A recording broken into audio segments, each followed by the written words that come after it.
Capítulo 2 A queda humana. Todas as pessoas possuem uma mente original que as leva a rejeitar o mal e a buscar o bem. Todavia, mesmo sem estarmos conscientes disso, somos impulsionados por forças malignas a abandonar o bem que a nossa mente original deseja e a cometer más ações que no mais íntimo do nosso coração não desejamos. Enquanto estas forças malignas nos assaltarem, a história pecaminosa da humanidade continuará inalterada.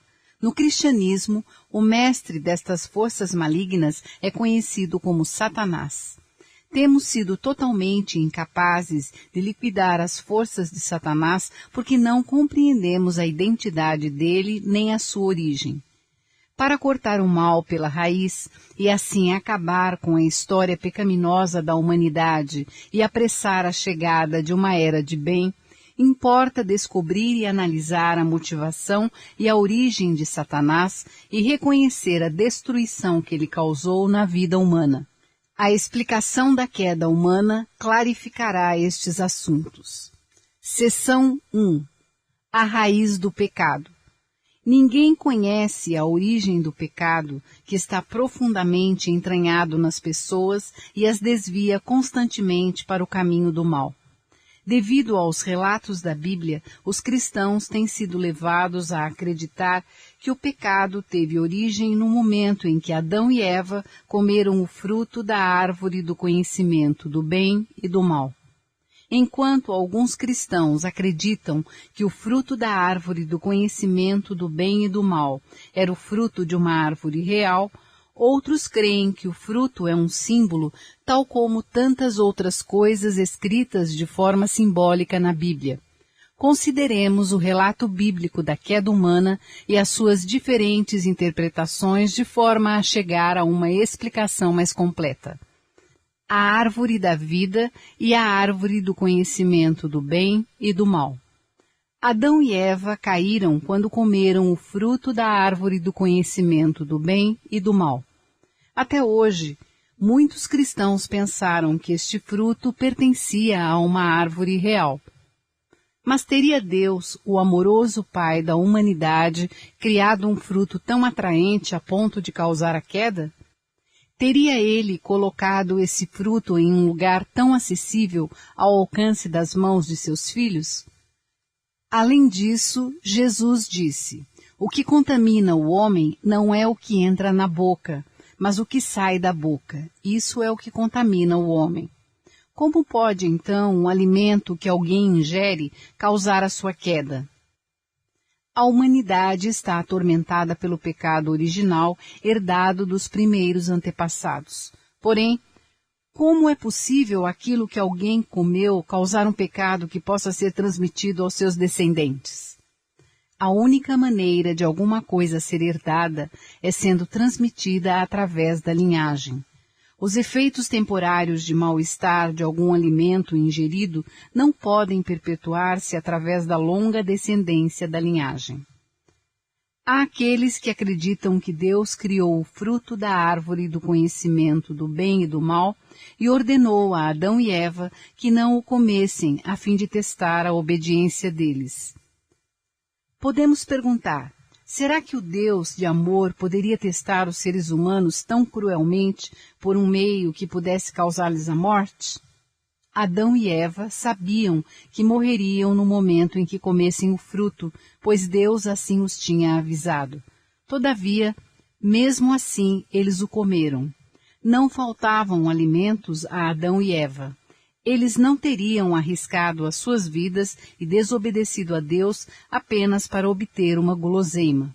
Portanto, podemos deduzir que o fruto da árvore do conhecimento do bem e do mal não podia ser um fruto literal. Pelo contrário, devia ser algo tão extraordinariamente estimulante que até o receio da morte não os deteve em obtê-lo. Se o fruto da árvore do conhecimento do bem e do mal não era um fruto material, então devia ser um símbolo que representasse outra coisa qualquer. Por que deveríamos nos obstinar a acreditar em uma interpretação literal do fruto quando a Bíblia faz tanto uso de símbolos e metáforas? Seria melhor abandonar uma atitude de fé tão restrita e ultrapassada. Para saber o que o fruto da árvore do conhecimento do bem e do mal representa, vamos primeiro analisar a árvore da vida que se encontrava ao lado da árvore do conhecimento do bem e do mal no jardim de Éden. Quando compreendermos o significado da árvore da vida, poderemos também compreender o significado da árvore do conhecimento do bem e do mal. A árvore da vida. Segundo a Bíblia, a esperança das pessoas decaídas é aproximar ou alcançar a árvore da vida. A esperança demorada enfraquece o coração, mas o desejo chegado é árvore de vida. Por isso, os israelitas da era do Antigo Testamento olhavam para a árvore da vida como a sua esperança. Da mesma forma, a esperança de todos os cristãos do tempo de Jesus aos dias de hoje tem sido a de alcançar e desfrutar da árvore da vida. Bem-aventurados aqueles que lavam as suas vestiduras no sangue do Cordeiro, para que tenham o direito à árvore da vida e possam entrar na cidade pelas portas. Uma vez que a esperança fundamental da humanidade é a árvore da vida, podemos afirmar que a esperança de Adão também era a árvore da vida.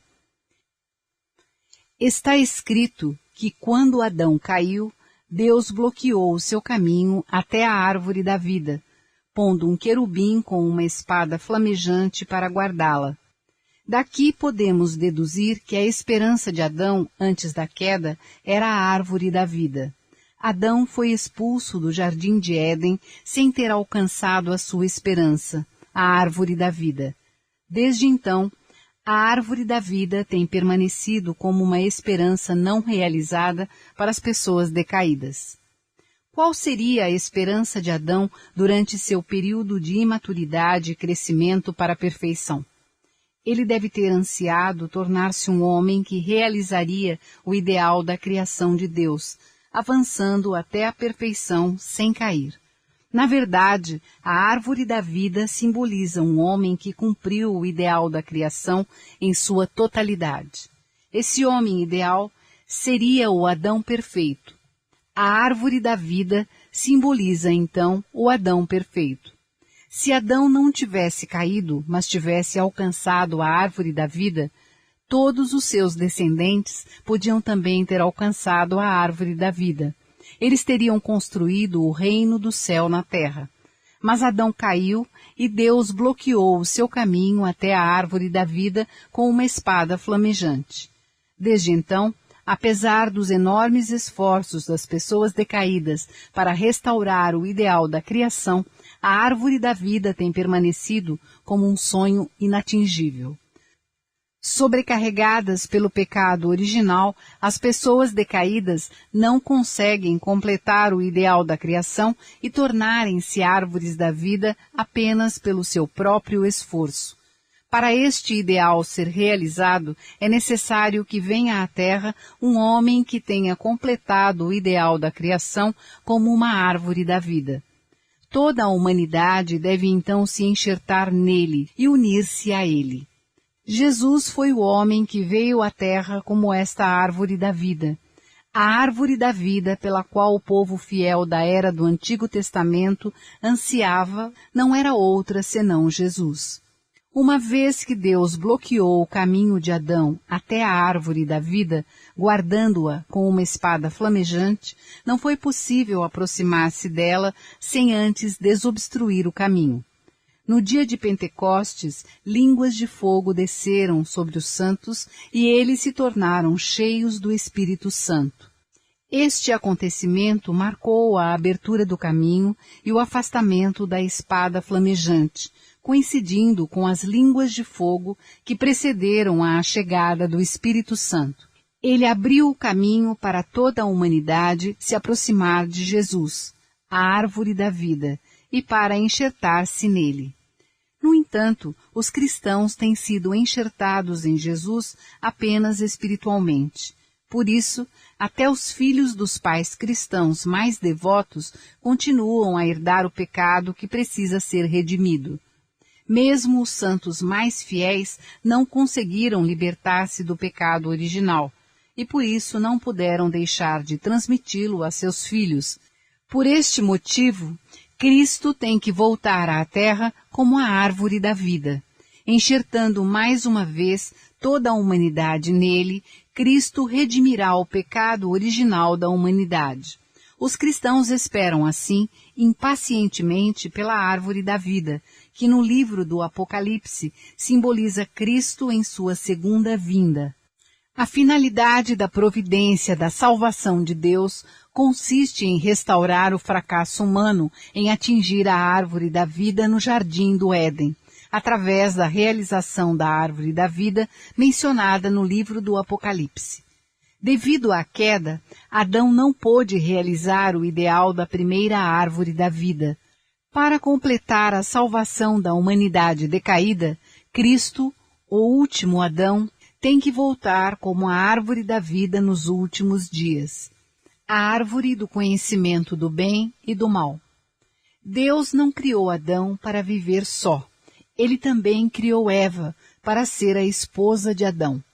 Assim como havia uma árvore no jardim do Éden que simbolizava um homem perfeito, devia haver também uma árvore para representar uma mulher que realizasse o ideal da criação em sua totalidade. A árvore do conhecimento do bem e do mal, que estava ao lado da árvore da vida, representaria a mulher ideal, ou seja, a Eva perfeita. A Bíblia refere-se a Jesus através da metáfora de uma videira e um ramo, de modo semelhante, para nos dar uma pista acerca do segredo da queda humana. Deus providenciou o simbolismo de duas árvores para representar o Adão e a Eva perfeitos. A identidade da serpente. A Bíblia relata que uma serpente tentou Eva a pecar. O que simboliza a serpente? Vamos analisar a verdadeira identidade da serpente com base no relato do Gênesis. A serpente descrita na Bíblia era capaz de falar com as pessoas. Ela causou a queda do homem, que também é um ser espiritual. Além disso, a serpente conhecia a vontade de Deus, que proibia estritamente os seres humanos de comer o fruto da árvore do conhecimento do bem e do mal. Isto é uma forte evidência de que a serpente simboliza um ser espiritual. Está escrito: "E foi precipitado o grande dragão, a antiga serpente, chamada o Diabo e Satanás, que engana todo mundo. Ele foi precipitado na terra e os seus anjos foram lançados com ele." Apocalipse, capítulo 12, versículo 9. Esta antiga serpente é a mesma serpente que tentou Eva no jardim do Éden. Tendo vivido no céu antes de ser precipitado, este diabo ou Satanás deve ser um ser espiritual. Com efeito, desde a queda humana, Satanás tem estado constantemente a desviar o coração das pessoas para o mal. Como Satanás é um ser espiritual, a serpente que o simboliza também deve representar um ser espiritual. Estes traços de evidências bíblicas confirmam que a serpente que tentou Eva não era um animal, mas um símbolo referente a um ser espiritual. Levanta-se agora a questão sobre o fato de o ser espiritual simbolizado pela serpente existir antes da criação do universo ou ter sido criado como parte do universo. Se tal ser já existia antes da criação do universo e tinha um propósito contrário ao de Deus, o conflito entre o bem e o mal no universo seria inevitável e eterno. Neste caso, a providência divina da restauração seria em vão. Mais ainda, o monoteísmo que aponta Deus como o único criador do universo não teria qualquer fundamento. Resta-nos a hipótese do ser espiritual representado pela serpente ter sido originalmente criado com uma finalidade boa, mas que posteriormente caiu e se tornou Satanás. Que espécie de ser espiritual na criação de Deus podia ter conversado com as pessoas, compreendido a vontade de Deus e vivido no céu? Que espécie de ser podia transcender o tempo e o espaço para dominar a alma humana, mesmo depois de ter caído, degradado e se tornado um ser maligno? Não existem outros seres dotados com estas características senão os anjos. O versículo, porque se Deus não perdoou aos anjos que pecaram, mas havendo-os lançados no inferno, os entregou às cidades da escuridão, ficando reservado para o juízo, apoia a ideia de que a serpente que tentou os seres humanos e pecou é um anjo. A serpente possui uma língua bifurcada. Isso representa alguém que diz coisas contraditórias com a língua e vive uma vida dupla com o coração. A serpente enrola o seu corpo em volta da presa antes de devorá-la. Uma metáfora para alguém que engana os outros para o seu próprio benefício. Por estas razões, a Bíblia compara o anjo que tentou os seres humanos a uma serpente. A queda do anjo e a queda dos seres humanos. Ficou claro que a serpente que levou os seres humanos a caírem era um anjo, e que este se tornou Satanás quando pecou e caiu. Vejamos agora qual o tipo de pecado que o anjo e os seres humanos cometeram. O crime do anjo. E aos anjos que não guardaram o seu principado, mas deixaram a sua própria habitação, reservou na escuridão e em prisões eternas até o juízo daquele grande dia.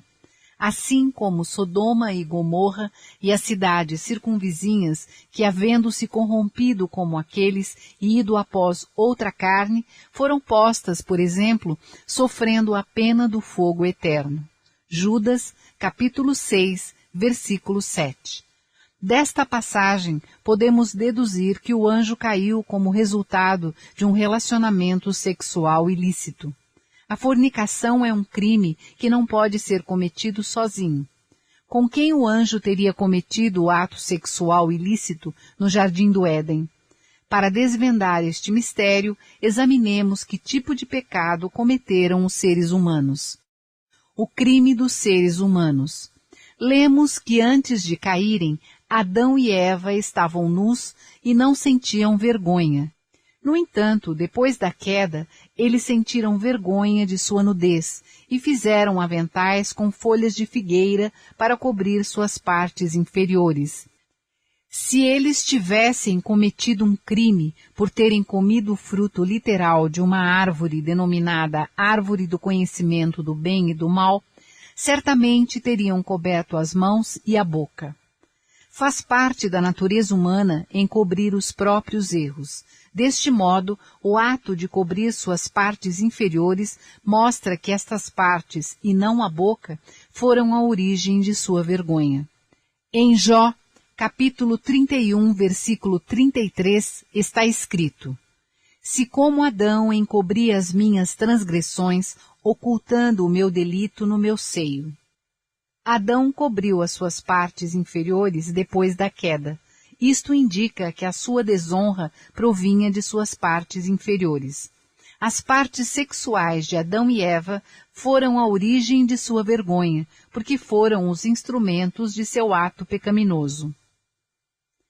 No mundo anterior à queda humana, que ato alguém estaria disposto a cometer, sabendo que com isso arriscaria a própria vida? Não poderia ser outro senão o ato de amor. A finalidade da criação de Deus, descrita nas bênçãos, sede fecundos, multiplicai-vos, só pode ser realizada através do ato de amor. Assim, do ponto de vista da finalidade da criação de Deus, o amor devia ser o ato mais precioso e sagrado de todos. Como o ato sexual foi a verdadeira causa da queda, muitas vezes as pessoas veem o sexo com vergonha e até menosprezo. Concluímos assim que os seres humanos caíram através de um ato sexual ilícito. O ato sexual ilícito entre o anjo e os seres humanos. Até agora, explicamos que um anjo seduziu os seres humanos a cair e que tanto o anjo quanto os seres humanos caíram devido a um ato de amor sexual ilícito. Os seres humanos e os anjos são os únicos seres espirituais no universo capazes de ter relacionamentos amorosos. Podemos deduzir que o relacionamento sexual ilícito deve ter envolvido o anjo e os seres humanos. Jesus disse: Vós tendes por pai ao diabo, e quereis satisfazer os desejos de vosso pai. Ele foi homicida desde o princípio, e não se firmou na verdade, porque não há verdade nele. Quando ele profere mentira, fala do que lhe é próprio, porque é mentiroso e pai da mentira. Uma vez que o diabo é identificado como Satanás, podemos afirmar que os seres humanos são descendentes de Satanás, a antiga serpente que tentou os seres humanos. Quais foram as circunstâncias que levaram a humanidade a tornar-se os descendentes do anjo decaído, Satanás? Houve um relacionamento sexual ilícito entre o anjo e os primeiros seres humanos, e como fruto desse relacionamento, toda a humanidade passou a pertencer à linhagem de Satanás. Quando São Paulo escreveu: E não só ela, mas nós mesmos, que temos as primícias do Espírito, também gememos em nós mesmos, esperando a adoção, a saber, a redenção do nosso corpo, ele estava reconhecendo que nós, pessoas decaídas, provimos da linhagem de Satanás e não da linhagem de Deus. João Batista admoestou o povo, chamando-o de raça de víboras, isto é, filhos de Satanás. Jesus dirigiu-se aos escribas e fariseus, dizendo: Serpentes, raça de víboras, como escapareis da condenação do inferno? Estes versículos afirmam que nós somos descendentes de um relacionamento sexual ilícito envolvendo o anjo e os nossos primeiros antepassados. Este fato jaz no âmago da queda humana. O fruto da árvore do conhecimento do bem e do mal. Foi dito anteriormente que a árvore do conhecimento do bem e do mal simbolizava Eva. O que significa o fruto desta árvore? Significa o amor de Eva. Tal como uma árvore se multiplica através de seus frutos, Eva deveria dar à luz filhos bondosos através de seu amor centralizado em Deus. Em vez disso, ela deu à luz filhos maus através do seu amor satânico. Eva estava em um estado de imaturidade. Só devia atingir a maturidade plena depois de passar por um período de crescimento. Por isso, ela podia dar à luz bons ou maus frutos através de seu amor. É por esse motivo que o amor de Eva é simbolizado pelo fruto da árvore do conhecimento do bem e do mal, e Eva é simbolizada pela árvore. Qual foi o significado do ato de comer o fruto da árvore do conhecimento do bem e do mal? Quando comemos algo, tornamo-lo parte de nós próprios. Eva devia ter comido do fruto da bondade através da consumação de seu amor centralizado em Deus. Nesse sentido, ela teria recebido a essência divina de Deus e multiplicado uma boa linhagem. Porém, ela comeu do fruto do mal ao consumar seu ato de amor mau centralizado em Satanás. Assim, ela recebeu a essência de sua natureza má e multiplicou uma linhagem má, da qual descendeu a nossa linhagem pecadora.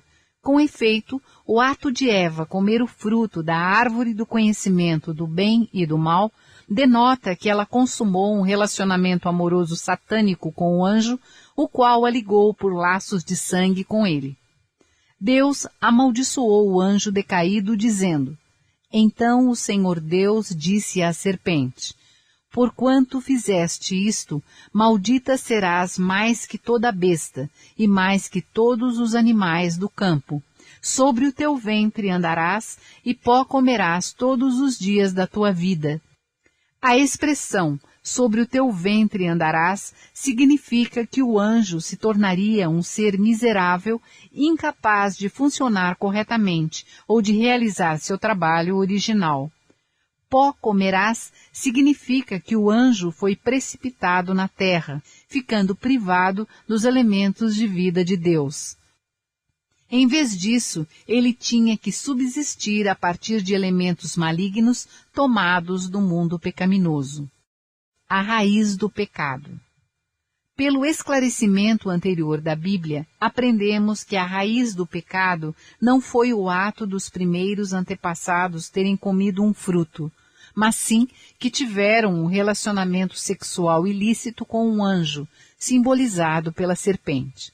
Consequentemente, eles não puderam multiplicar a linhagem boa de Deus, pelo contrário, multiplicaram a linhagem má de Satanás. Existem muitas evidências que nos ajudam a reconhecer que a raiz do pecado humano brotou da imoralidade sexual. Sabemos que o pecado original tem se perpetuado hereditariamente de geração a geração. Isto porque a raiz do pecado foi consolidada através de um relacionamento sexual que prende uma pessoa a outra por laços de sangue.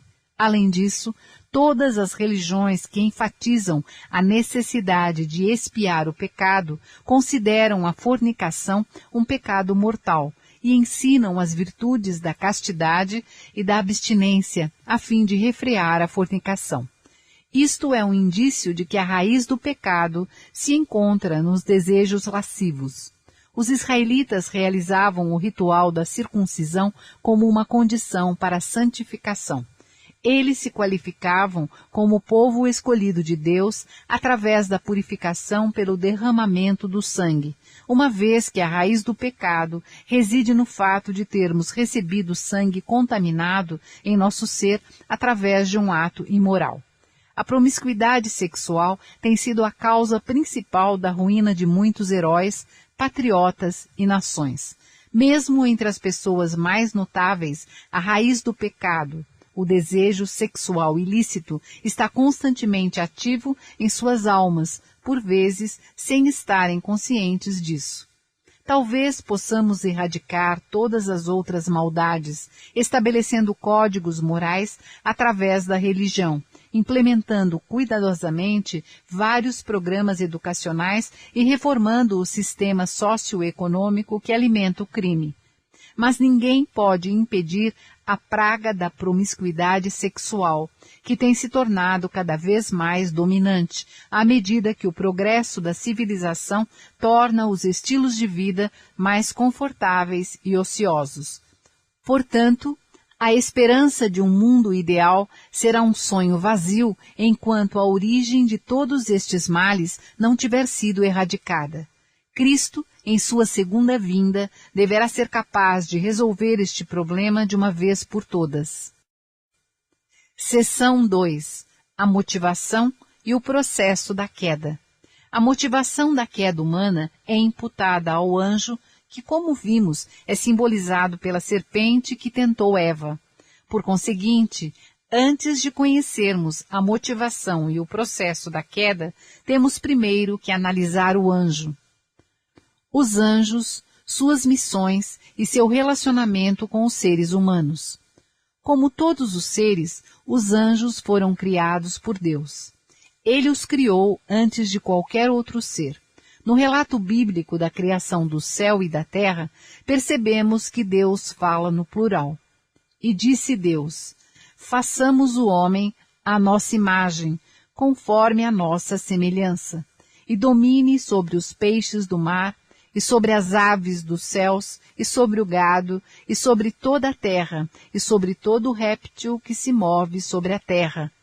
Isto não significa que Deus estava se referindo a si mesmo como a Santíssima Trindade, como defendem muitos teólogos em sua interpretação dessa passagem.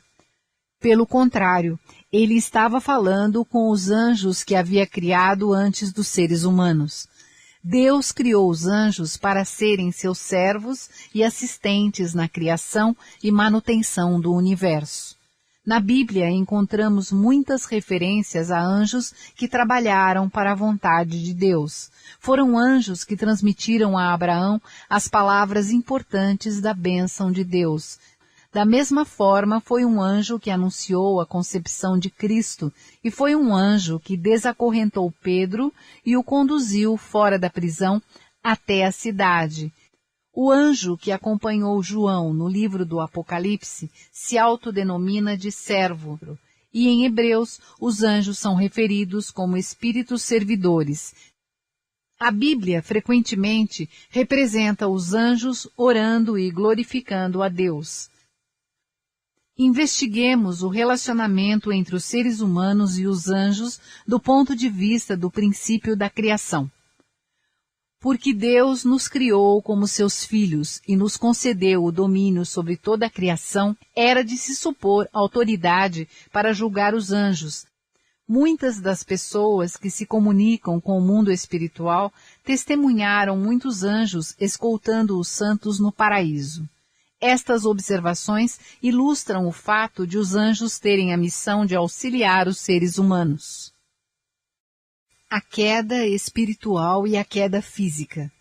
Deus criou os seres humanos com dois componentes, o eu espiritual e o eu físico.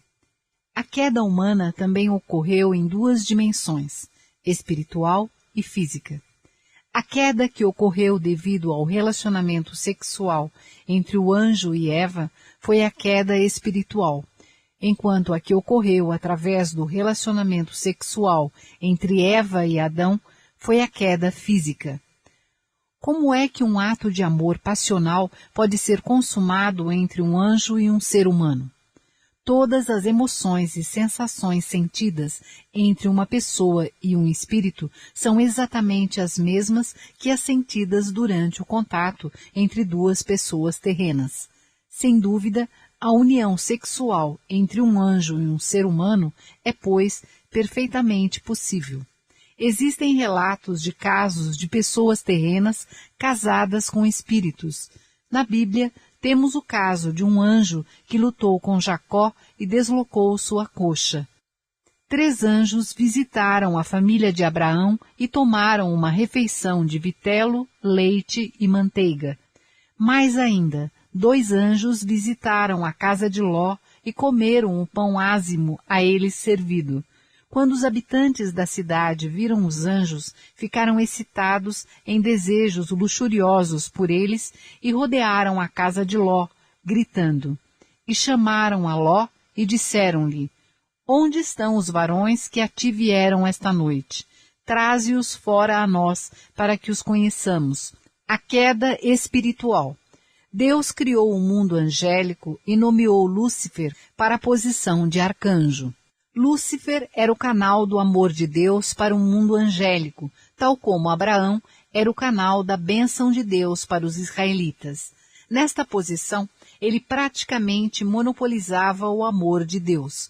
Todavia, depois de criar os seres humanos como seus filhos, Deus passou a amá-los muito mais do que amava Lúcifer, que havia criado como seu servo. Na verdade, o amor de Deus por Lúcifer não mudara, era o mesmo, antes e depois da criação dos seres humanos. Porém, quando Lúcifer viu que Deus amava mais a Adão e Eva do que a ele, sentiu que o amor que recebia de Deus havia diminuído. Esta situação é semelhante à parábola bíblica dos trabalhadores da vinha.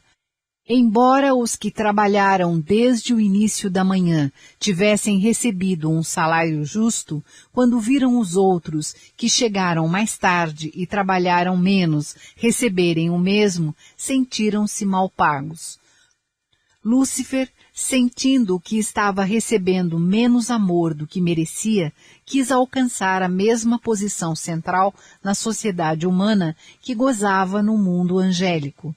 Foi por essa razão que ele seduziu Eva, e isto foi a motivação da queda espiritual. Tudo no universo foi criado para ser governado por Deus através do amor. Assim, o amor é a fonte da vida, a chave para a felicidade e a essência do ideal ao qual todos os seres aspiram. Quanto mais amor se recebe, mais belo se parece aos olhos dos outros. Quando o anjo, criado como servo de Deus, observou Eva, a filha de Deus, era muito natural que ela parecesse muito bela aos seus olhos. Além disso, quando Lúcifer viu que Eva respondia à sua tentação, sentiu-se muito atraído e estimulado por seu amor. A esta altura, Lúcifer já estava seduzindo Eva com o desejo de possuí-la, apesar das consequências. Lúcifer, que abandonou a sua posição natural devido ao seu desejo excessivo, e Eva, que queria abrir os seus olhos e ficar como Deus antes do tempo apropriado, formaram uma base comum e envolveram-se numa ação de dar e receber. O poder do amor, fora do princípio gerado pela ação de dar e receber entre ambos, levou-os a consumar um relacionamento sexual ilícito no plano espiritual. Todos os seres foram criados com base no princípio, segundo o qual, reciprocamente, transferem elementos quando se unem em um ato de amor. Assim, quando Eva uniu-se a Lúcifer através do amor, recebeu dele certos elementos. Primeiro, ela recebeu sentimentos de medo derivado do peso da consciência culpada, pelo fato de ter violado a finalidade da criação.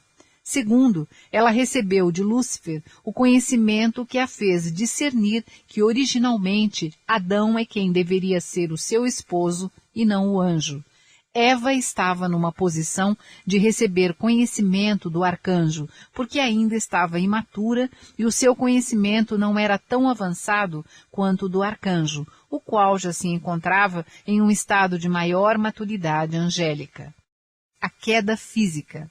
Após a perfeição, Adão e Eva deveriam se tornar esposos eternos no amor de Deus. Mas Eva, que em sua imaturidade se envolvera num relacionamento ilícito com o arcanjo, decidiu unir-se a Adão como marido e mulher. Desse modo, Adão também caiu quando ainda era imaturo. Este relacionamento conjugal precoce de amor satânico entre Adão e Eva constituiu a queda física.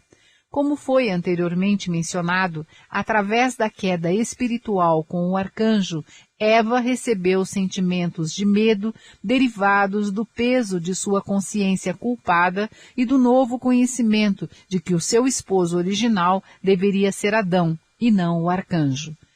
Eva, então, seduziu Adão na esperança de que, unindo-se a ele, o esposo que lhe estava destinado pudesse se libertar do medo e voltar para Deus.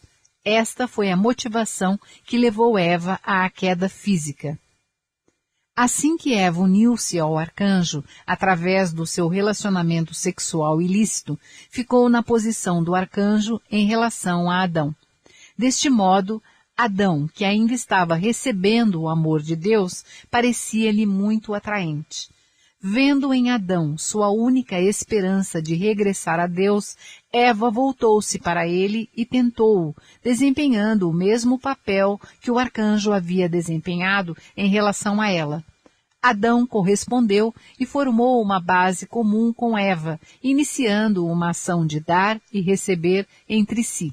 O poder do amor, fora do princípio gerado em seu relacionamento, induziu Adão a abandonar sua posição original e uniu-os numa relação física de amor sexual ilícito. Quando Adão se uniu como uma só carne com Eva, herdou todos os elementos que Eva havia recebido do arcanjo. Por sua vez, estes elementos têm sido transmitidos a todas as gerações seguintes, sem exceções. E se Adão tivesse alcançado a perfeição sem ter cedido à tentação de Eva? A providência para restaurar Eva teria sido relativamente fácil, porque embora ela tivesse caído, Adão continuaria intacto como seu parceiro sujeito perfeito. Infelizmente, Adão também caiu, e a humanidade tem se multiplicado no pecado até os dias de hoje, perpetuando a linhagem de Satanás. Seção 3. O poder do amor, o poder do princípio e o mandamento de Deus. O poder do amor e o poder do princípio na queda humana. Os seres humanos foram criados através do princípio e deveriam viver de acordo com o princípio. Por isso, está fora de questão pensar que a força inerente do princípio pudesse induzir alguém a desviar-se do caminho do princípio e a cair. É como um trem que não pode sair dos trilhos a não ser que uma falha nos trilhos ou na locomotiva, uma força exterior mais potente do que a sua aceleração, colida com ele e o desvie para outra direção. Da mesma forma, para os seres humanos, a força inerente do princípio conduz o seu crescimento na direção correta. Mas se alguma força mais potente, vinda de outra direção e com uma finalidade fora do princípio, chocar-se com eles, certamente cairão. A força mais potente do que a força do princípio não é outra senão o poder do amor. Enquanto os seres humanos se encontram em estado de imaturidade, é possível que o poder de um amor fora do princípio possa induzi-los a cair. Porque o poder do amor é mais forte que o poder do princípio? Porque Deus o fez mais forte, deixando assim aberta a possibilidade de o poder de um amor desviado colidir com uma pessoa em seu estado de imaturidade, levando-a a cair. De acordo com o princípio da criação, o amor de Deus é o sujeito de todos os amores, fluindo no interior do fundamento de 4 posições estabelecido quando seus componentes completam a finalidade de 3 objetos através do amor dinâmico existente entre si. Sem o amor de Deus, não é possível estabelecer o verdadeiro fundamento de 4 posições, nem cumprir a finalidade para a qual fomos criados. O amor é a verdadeira fonte de nossa vida e felicidade.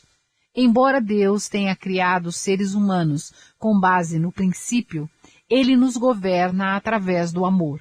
Neste sentido, para que o amor desempenhe seu papel, o poder do amor tem que ser mais forte do que o poder do princípio.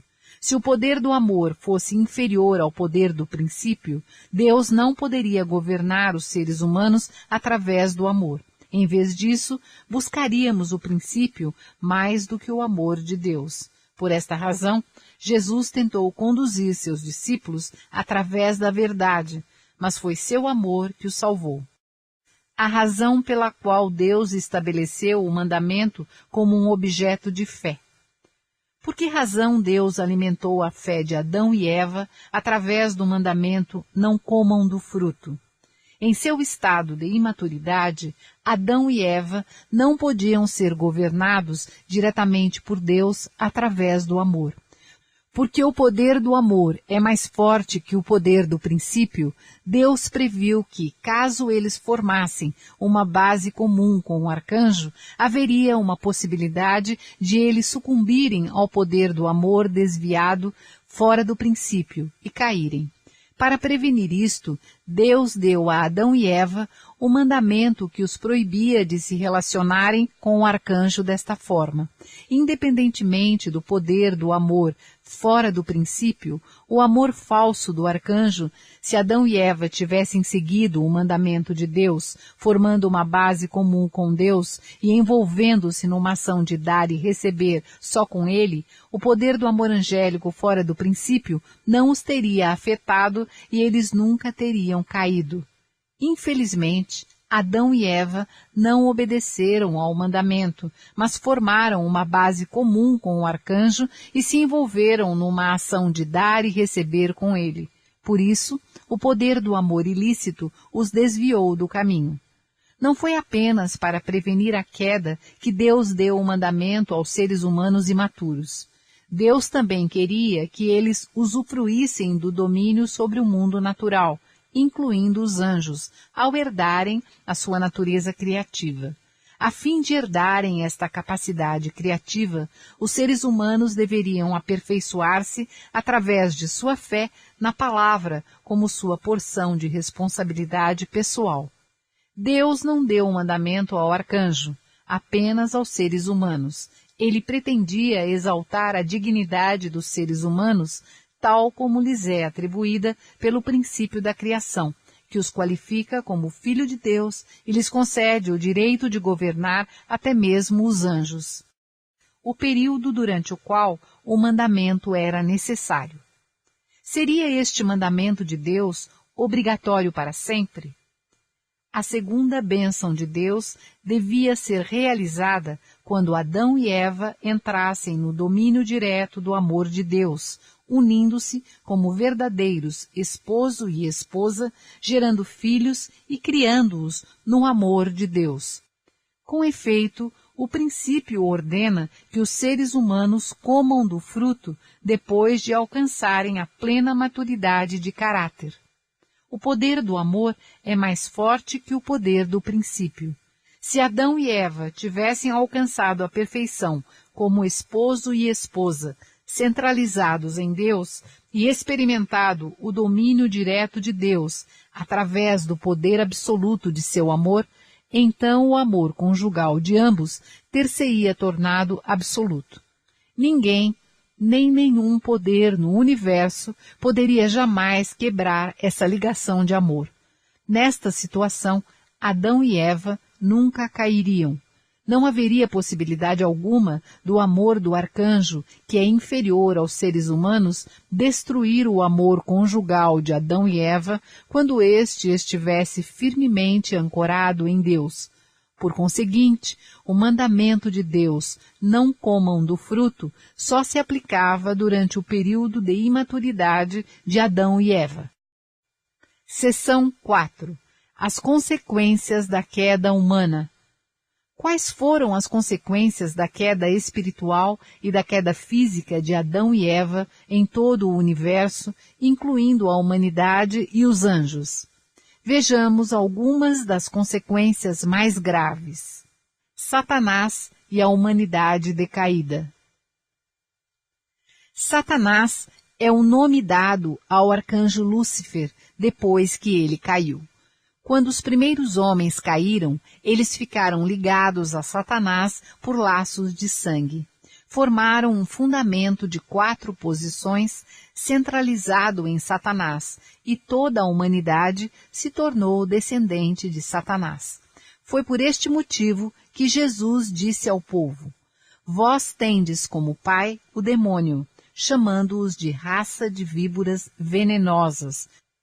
São Paulo escreveu: E não só ela, mas nós mesmos, que temos as primícias do Espírito, também gememos em nós mesmos, esperando a adoção, a saber, a redenção do nosso corpo, indicando que ninguém pertence à linhagem de Deus. Pelo contrário, devido à queda dos primeiros seres humanos, pertencemos à linhagem de Satanás. Se Adão e Eva tivessem alcançado a maturidade plena e construído um fundamento de 4 posições, centralizadas em Deus, um mundo sob o domínio de Deus teria sido estabelecido na terra.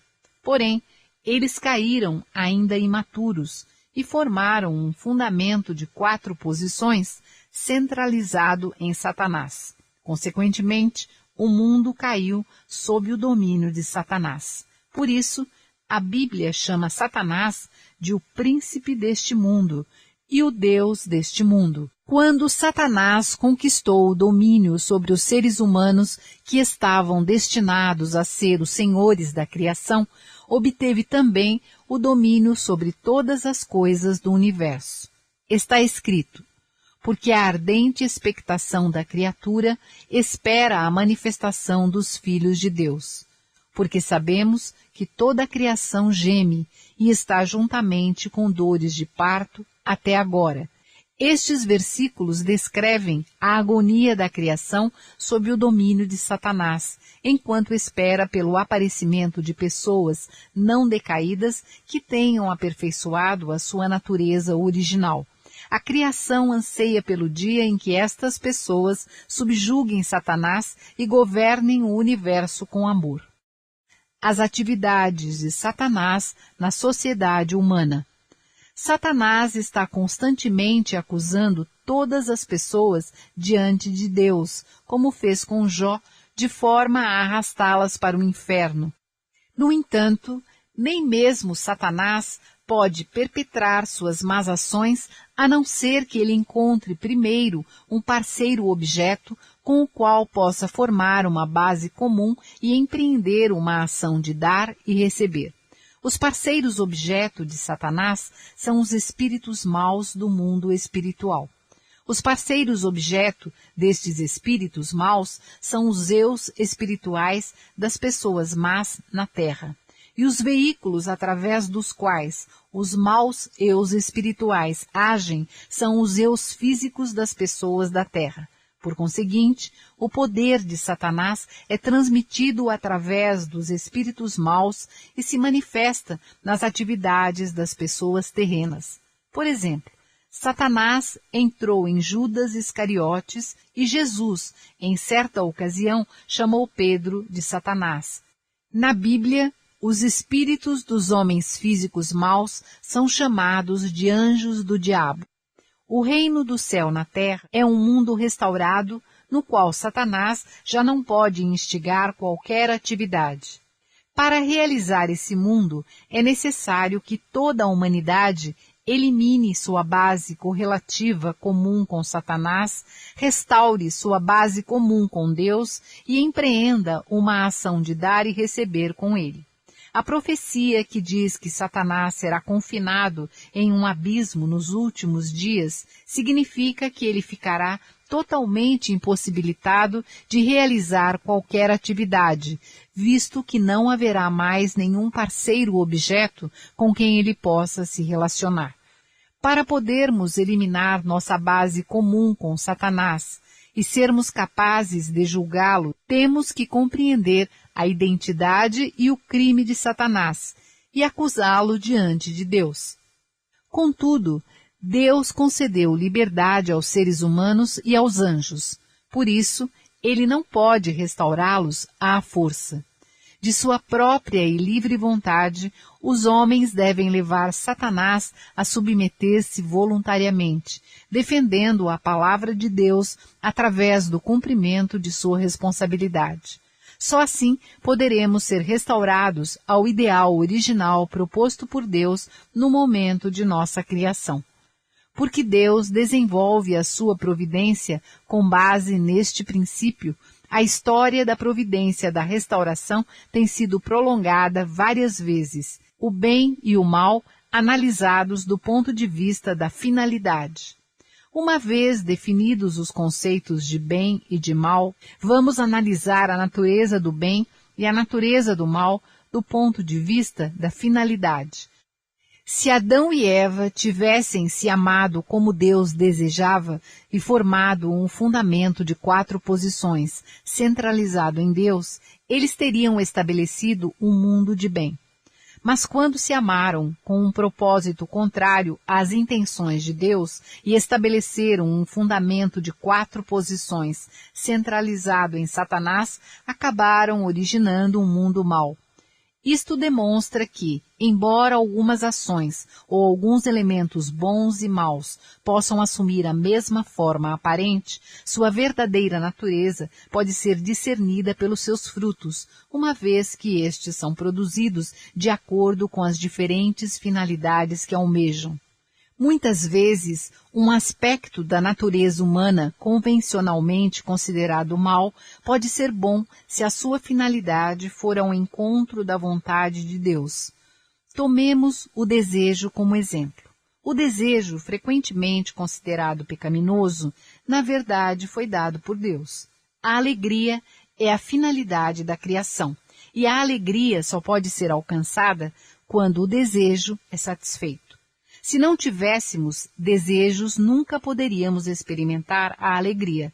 Se não tivéssemos desejos, nunca teríamos qualquer aspiração em receber o amor de Deus, viver, realizar boas ações ou melhorar-nos. Sem desejos, não seria possível realizar a finalidade da criação de Deus e nem a providência da restauração. Seria impossível construir uma sociedade humana pacífica, harmoniosa e em desenvolvimento. Como parte da natureza que Deus nos concedeu, os desejos são bons quando produzem frutos de acordo com o propósito da vontade de Deus, e são maus quando seus frutos seguem o propósito da vontade de Satanás. Neste contexto, podemos deduzir que até este mundo mau será restaurado para o bem e se tornará o reino do céu na terra se mudar sua direção e finalidade de acordo com a orientação de Cristo. Assim, a providência da restauração pode ser interpretada como o processo de mudança de direção deste mundo decaído e de sua finalidade satânica atual para a construção do reino do céu, o ideal da criação de Deus. Qualquer padrão de bondade definido durante o curso da providência da restauração não é absoluto, mas relativo. Em qualquer período histórico, a obediência às doutrinas expressas pelas autoridades oficiais é considerada boa, enquanto as ações contrárias são consideradas más. Mas a mudança de uma era traz novas autoridades e novas doutrinas, com novos objetivos e novos padrões de bem e de mal.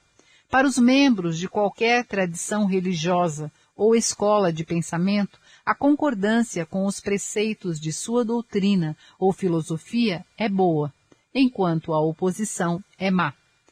Mas sempre que uma doutrina ou filosofia sofre mudanças, os seus padrões de bem e de mal também se alteram de acordo com seus novos objetivos.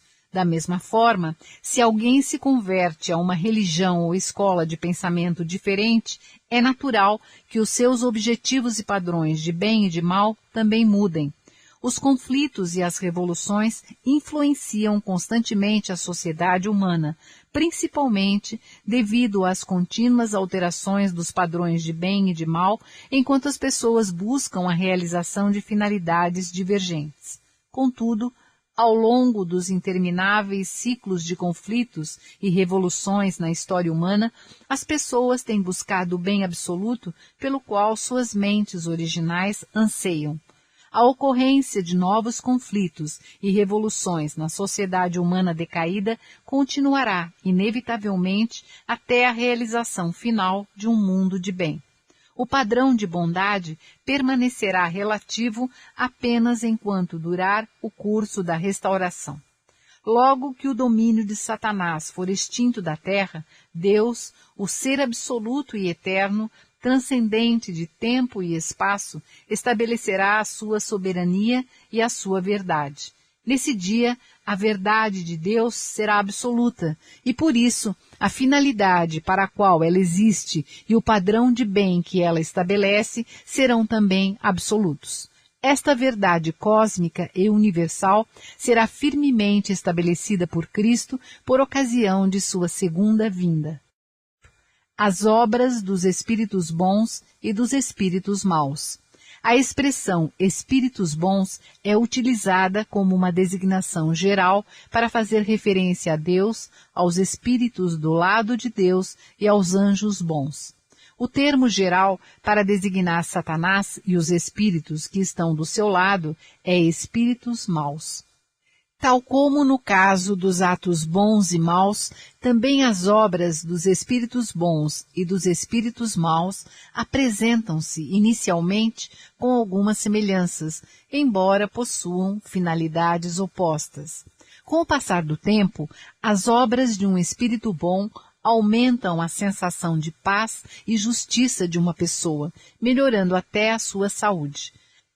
As obras de espíritos maus conduzem gradualmente a um aumento da ansiedade, do medo e do egoísmo, provocando a deterioração da saúde.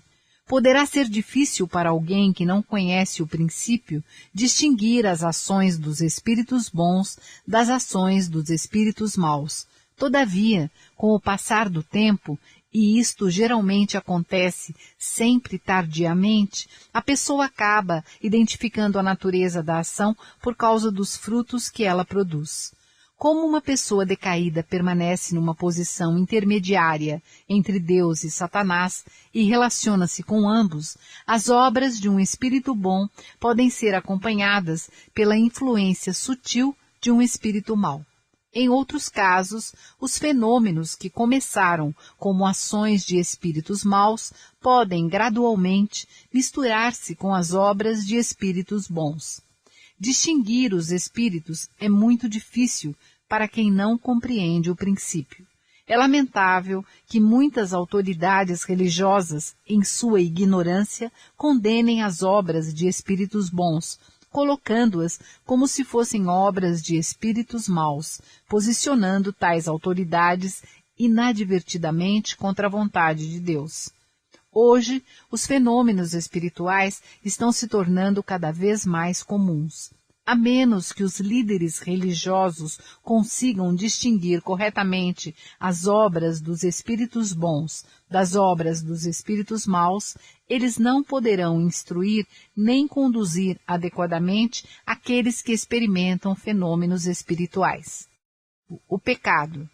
O pecado é uma violação da lei celestial que é cometida quando uma pessoa forma uma base comum com Satanás, estabelecendo assim a condição para uma ação de dar e receber com ele. O pecado pode ser dividido em 4 tipos. O primeiro é o pecado original. Este pecado originou-se com a queda espiritual e a queda física dos primeiros seres humanos. Ele está enraizado em nossa linhagem e é a origem de todos os pecados. O segundo é o pecado hereditário. Este é o pecado que uma pessoa herda de seus antepassados devido aos laços de linhagem. Está escrito nos 10 mandamentos que os pecados dos pais serão cobrados em seus descendentes.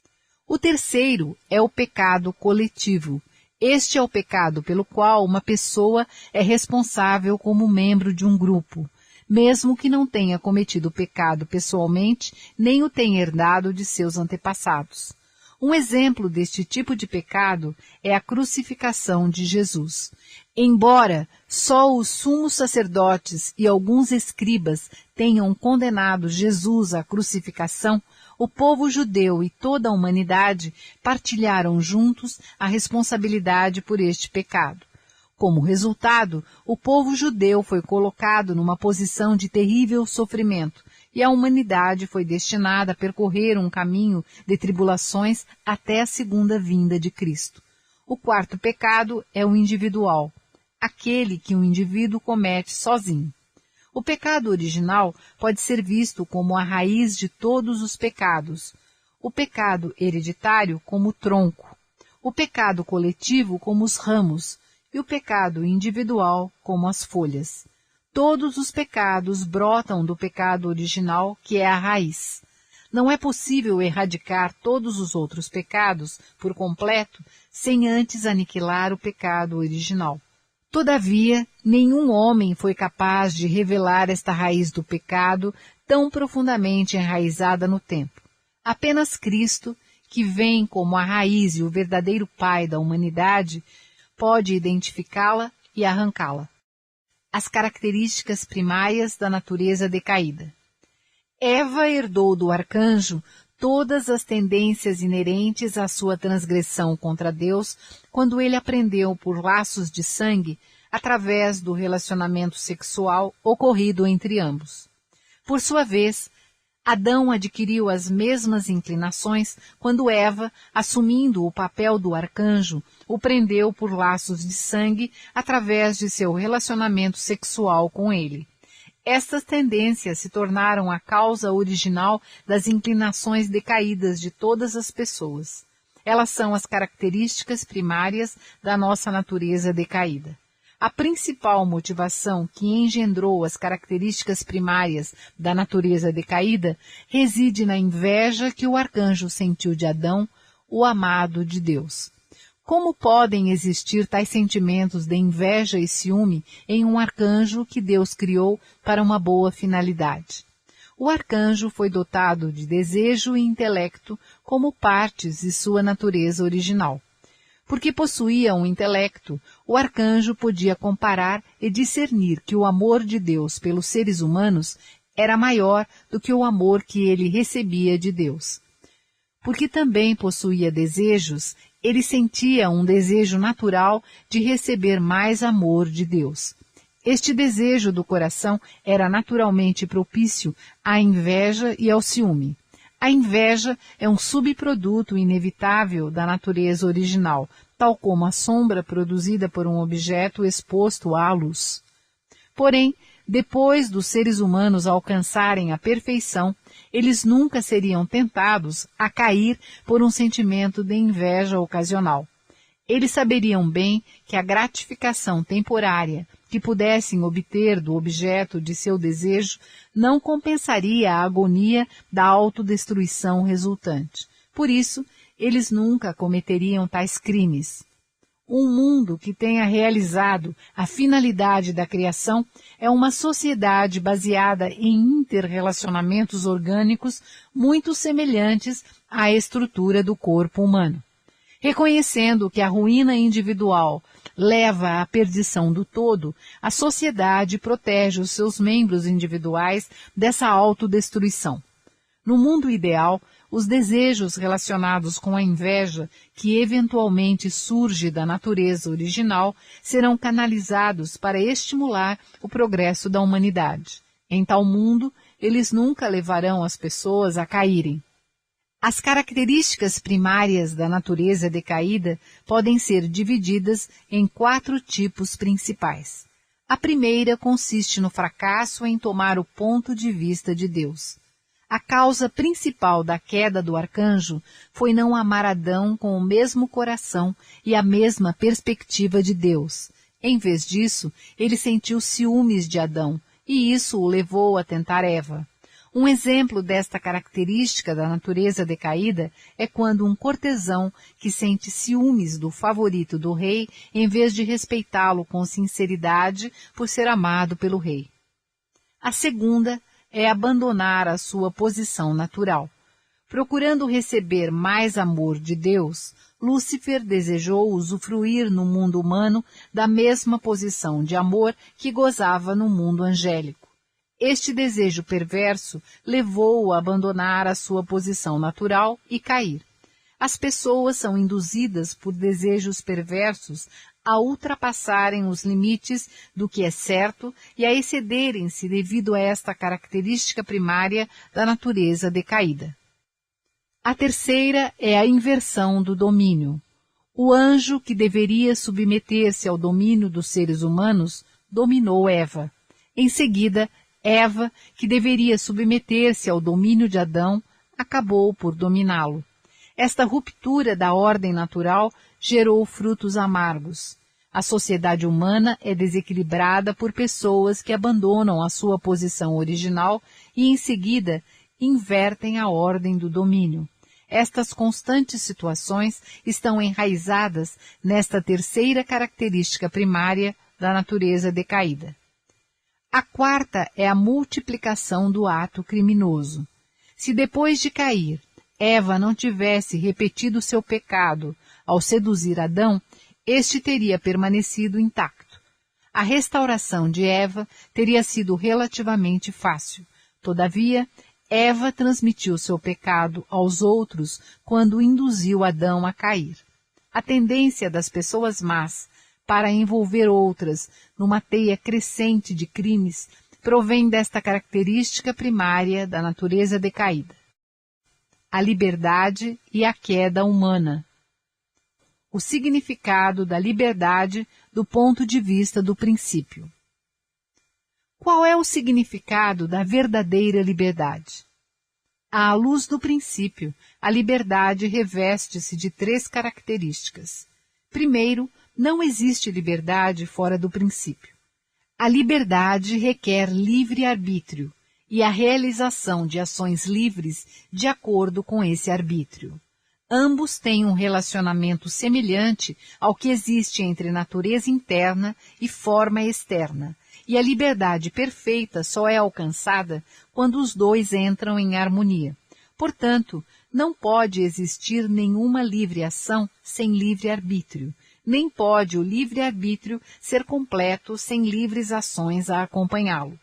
As livres ações são geradas pelo livre-arbítrio, e o livre-arbítrio é uma expressão da mente. Como a mente original de uma pessoa sem pecado não pode agir fora da palavra de Deus, isto é, do princípio, ela nunca expressará o livre-arbítrio, nem gerará livres ações em desacordo com o princípio. Neste sentido, a liberdade de uma pessoa verdadeira nunca se desvia do princípio. Segundo, não há liberdade sem responsabilidade. Os seres humanos criados de acordo com o princípio só podem alcançar a perfeição por meio do cumprimento de suas responsabilidades baseadas em seu livre-arbítrio. Uma pessoa que busca a finalidade da criação de livre vontade esforça-se ao máximo para cumprir a sua porção de responsabilidade. Terceiro, não há liberdade sem realizações. Quando os seres humanos exercem a liberdade e cumprem a sua responsabilidade, eles se esforçam para realizar obras que completem a finalidade da criação e deem alegria a Deus. O livre-arbítrio busca constantemente resultados concretos por meio da realização de livres ações. A liberdade e a queda humana. Resumindo, a liberdade não pode existir fora do princípio. A liberdade é acompanhada pela responsabilidade exigida pelo princípio e visa a realização de obras que alegrem a Deus. As livres ações geradas pelo livre-arbítrio só produzem bons resultados. Por isso, a liberdade não pode ter sido a causa da queda humana. Está escrito: Ora, o Senhor é Espírito, e onde está o Espírito do Senhor, ali há liberdade. Esta liberdade é a liberdade da mente original. A partir do momento em que Adão e Eva foram alertados por Deus para não comerem do fruto da árvore do conhecimento do bem e do mal, eles deviam obedecer a este mandamento com livre-arbítrio e sem a intervenção de Deus. Certamente que a liberdade de sua mente original, que é inerentemente responsável e busca o bem, os incitou a obedecer. Quando Eva estava prestes a se desviar do princípio, a liberdade de sua mente original suscitou nela sentimentos de medo na tentativa de impedi-la de desviar-se. Desde a queda, a liberdade da mente original tem procurado trazer as pessoas de volta para Deus. Neste sentido, a liberdade não podia levar os seres humanos a caírem. Assim, a queda humana foi causada por um poder mais forte, o poder do amor fora do princípio, o qual superou a liberdade da mente original. Na verdade, os seres humanos perderam a liberdade em consequência da queda. No entanto, até as pessoas decaídas possuem intacta uma semente de sua natureza original que busca a liberdade, e isto permite a Deus continuar sua providência para restaurá-las. Com o avanço da história, as pessoas têm se tornado cada vez mais zelosas em suas aspirações pela liberdade, mesmo ao custo de suas próprias vidas. Isto é uma evidência de que estamos no processo de restaurar a nossa liberdade perdida há muito tempo por causa de Satanás. O objetivo de nossa busca pela liberdade é facilitar o cumprimento da responsabilidade que Deus nos deu, que é essencial para realizarmos a nossa finalidade da criação. A liberdade, a queda e a restauração. É verdade que os seres humanos eram livres para se relacionarem com os anjos que tinham sido criados para os servirem.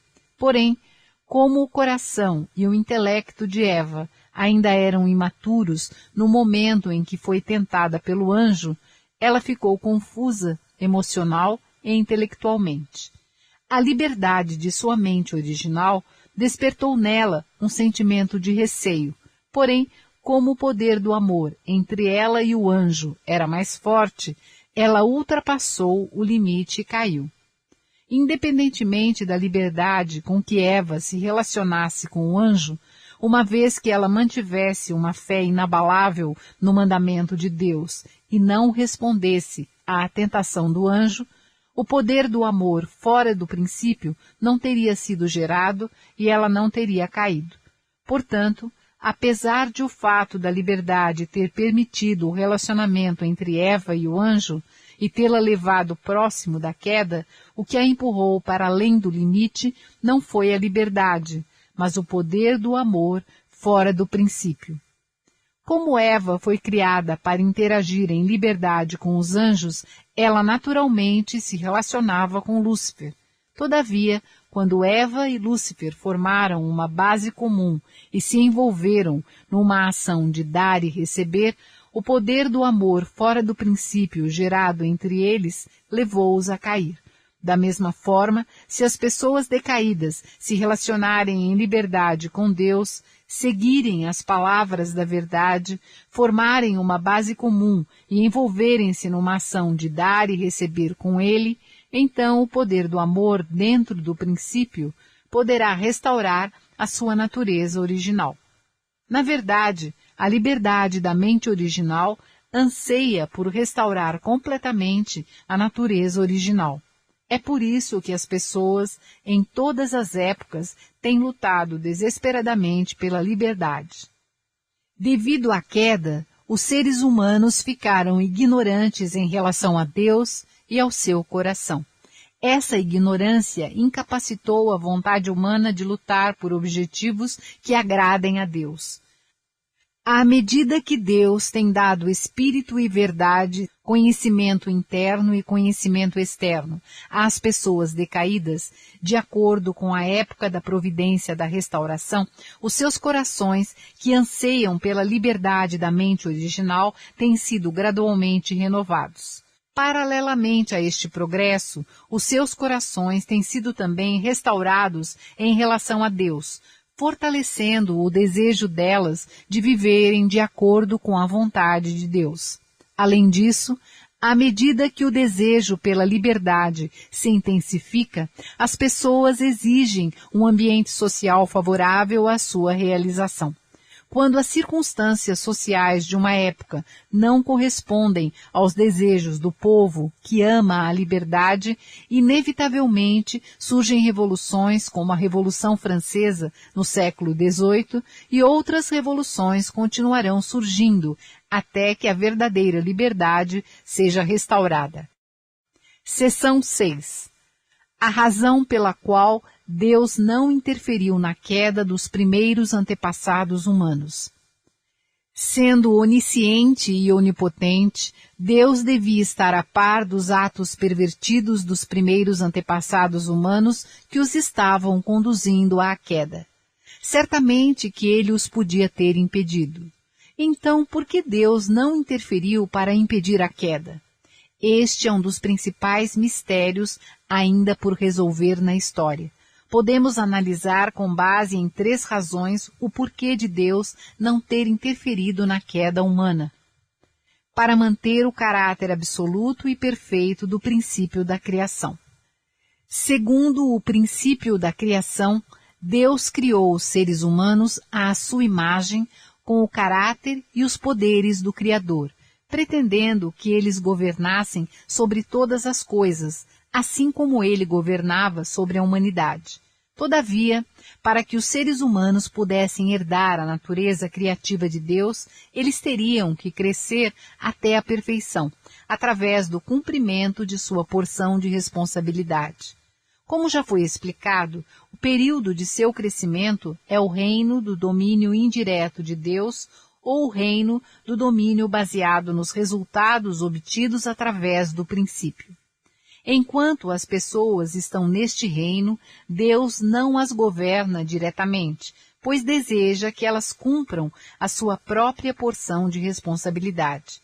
Deus só governa diretamente as pessoas depois que elas alcançam a maturidade total. Se Deus interferisse nas ações humanas durante o seu período de crescimento, isso equivaleria a ignorar a porção de responsabilidade humana. Nesse caso, Deus estaria desrespeitando o seu próprio princípio da criação, segundo o qual ele pretendia dar aos seres humanos a sua natureza criativa e prepará-los para que se tornassem senhores da criação. Se o princípio fosse ignorado, então o seu caráter absoluto e perfeito seria destruído. Porque Deus é o Criador absoluto e perfeito, o seu princípio da criação também tem que ser absoluto e perfeito. Em suma, Deus não interferiu nos atos que levaram os seres humanos à queda, a fim de preservar o caráter absoluto e perfeito do princípio da criação. Para que somente Deus seja o Criador. Deus só governa algo que ele tenha criado segundo seus princípios e exerce influência apenas sobre atos que estejam de acordo com seus princípios. Deus não controla nenhuma existência fora do princípio, algo que ele não tenha criado, como, por exemplo, o inferno. Nem interfere em qualquer ato fora do princípio, como, por exemplo, os atos criminosos. Se Deus exercesse algum tipo de influência sobre esses seres ou atos, necessariamente lhe seria atribuído o valor das criações de Deus e eles teriam que ser reconhecidos perante o princípio. Por conseguinte, se Deus tivesse interferido na queda dos primeiros antepassados humanos, ele estaria atribuindo a esses atos o valor de criações suas e reconhecendo-os perante o princípio. Se Deus fizesse isso, ele estaria de fato criando um novo princípio que reconheceria esses atos criminosos como legítimos. Como, na verdade, foi Satanás que manipulou a situação para alcançar este resultado, ele se tornaria o criador de um novo princípio. E Satanás tornar-se-ia o criador de todos os frutos da queda. Portanto, para que Deus fosse o único criador, ele não interferiu na queda humana. Para qualificar os seres humanos como senhores da criação. Deus criou os seres humanos e os abençoou com o domínio sobre todas as coisas da criação. Os seres humanos não podem governar outras criaturas se estiverem na mesma posição de igualdade. Eles têm de obter determinadas qualificações para conseguirem o seu mandato divino. Deus está qualificado para governar os seres humanos porque ele é o seu Criador. Da mesma forma, para que os seres humanos obtenham a qualificação para governar todas as coisas, eles também têm de possuir o caráter e os poderes do Criador. De forma a conceder-lhes a capacidade de criar e torná-los dignos de governar todas as coisas, Deus precisava que os seres humanos se aperfeiçoassem por meio do cumprimento de sua própria porção de responsabilidade até o final de seu período de crescimento. Só através do aperfeiçoamento segundo o princípio é que eles poderiam obter a qualificação para governar o universo. Se Deus governasse e controlasse diretamente a vida dos seres humanos, estando eles num estado de imaturidade, seria o mesmo que conferir autoridade a quem não está qualificado para governar. Ou seja, significaria conferir autoridade a alguém que ainda não tinha cumprido a sua porção de responsabilidade ou adquirido a capacidade criativa de Deus. Isto contradiria o princípio de Deus, pois ele estaria tratando uma pessoa imatura como se esta já tivesse alcançado o estado de maturidade. Deus, o autor do princípio, estaria desrespeitando o seu próprio princípio da criação, que ele estabeleceu para que os seres humanos herdassem a natureza do Criador e governassem a criação. Neste sentido, para que Deus pudesse abençoar os seres humanos como senhores da criação, ele tinha que se manter longe e não intervir nos atos dos seres humanos imaturos, enquanto assistia apreensivo à sua trágica queda.